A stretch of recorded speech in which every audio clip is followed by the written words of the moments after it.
Game Chap and Bertie here. Yes. Yes, fellows, here with all Super Mario references in The Legend of Zelda Link's Awakening on Nintendo Switch. Right, so what sort of form do these references take then? Well, yes, this game is absolutely chock full of Super Mario references. Firstly, you've got a Chain Chomp in this game. That's right, an actual Chain Chomp. He's called Bow Wow, though. Of course, he's not called Chain Chomp. Right. And he appears in Mabe or Maybe Village during the game. Right. Now, at one point, this little chap will actually follow you around and eat your enemies to clear a path for you. How good is that? Right, so when you come across these references then, some of them will help you. That's right, some of these Mario characters will help you, others are actually enemies, but that is of course one of the biggest ones, actually being able to have a Chain Chomp ally following Link around. That's quite amazing, I do like that, I have to say.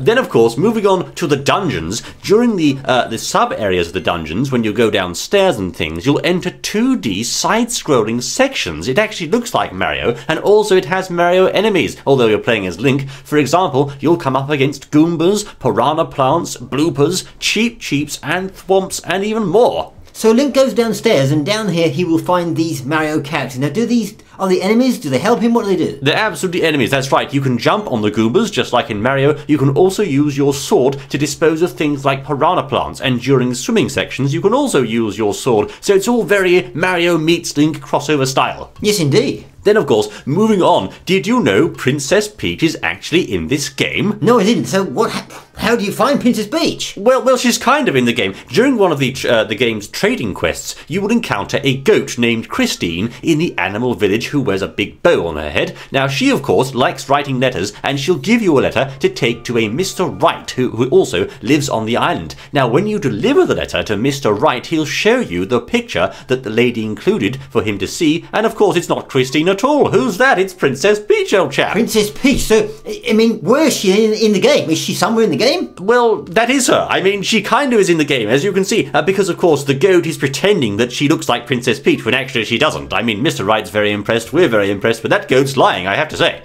Lying goat. Lying goat. The goat's a lie. So, do you get to keep this picture? Well, not really. It just appears to show you that's the letter that was delivered, and of course then you're given an item in exchange for that letter as part of the trading quest. But it's a nice reference to Princess Peach, and a very nice render of her, I have to say. Yes, it's a nice little Mario reference, yes. Yes, then of course we'll move on to the main dungeons and the overworld in the game. Not the sub-areas, but the main dungeons. You can run into Spinies, Shy Guys, Pokies, and more. So this is a bit like before, when we went downstairs, isn't it? But, well, kind of. This time it's actually in the overworld and in the main dungeons themselves. Okay, so these Shy Guys, Pokies, they're enemies, are they? Can they help you? What do they do? They're enemies, that's right. So the Spinies you can only defeat if you flip them over first by knocking into them with your shield raised, then use your sword to send them packing. The Shy Guys, of course, will follow your every move, and the only way to take out a Shy Guy is to sort of back into it and do a spin attack to knock it out from behind. Pokies are quite, well, they're not that dangerous really. You just sort of slash them and they fall apart, but they're definitely a Mario reference. Right, so what else have we got? Do we have? Well, we'll move on now to an NPC called Tarin. Now, Tarin is one of the first characters you'll actually see in the game. He lives in Mabe Village, and is that Mario, old chap? It looks just like Mario, I have to say. A little bit like Mario, yes. It's me, Mario. He also happens to love mushrooms, so I mean that's a really direct reference there. He's got this big nose, this big Mario moustache. His hair looks kind of like Mario's. He only needs a Mario hat, and he'd be the real deal, wouldn't he, old chap? Right, yeah, so they're definitely selling us Mario there, aren't they? I mean, yes, it's one of those references hidden in plain sight. He's called Tarin. He loves mushrooms. I mean, it's Mario. We both know that, old chap. It's a pretty good. It's a pretty good. Then we'll move on to things you can win in the game. Now, these are some dolls you can win from the Trendy game, as it's called. Now, the Trendy game is actually a crane game, and as you can see here, you can win a Yoshi doll. Crane game, yes.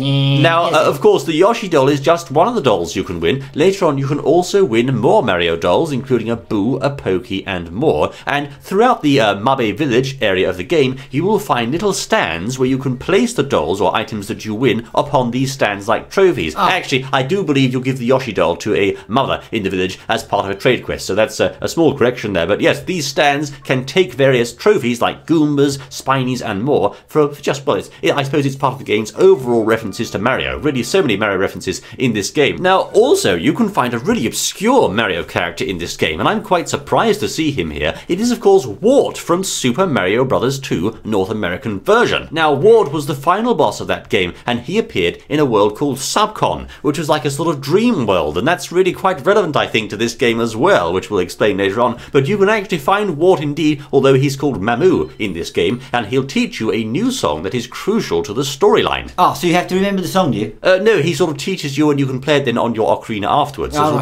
yes. Give people new life, that kind of thing. Yep. But yes, he is of course definitely Ward, as you can see there, Fedels. I'm surprised Nintendo went to all the effort of making a fully 3D model of Ward. I mean, really, he's quite an obscure character, old boy. What did they do that for? Well, I don't know, but of course he has to appear here because he appeared in the original Game Boy game, and this is a remake, so there you are, Fedels, that's Ward. Yes. Last but not least, of course, what's that sitting on top of the island, old chap? It looks like a pink egg to me. A huge pink egg, that's right, old boy, which looks just like a Yoshi or a Birdo egg, so this game is really stocked full of Mario references.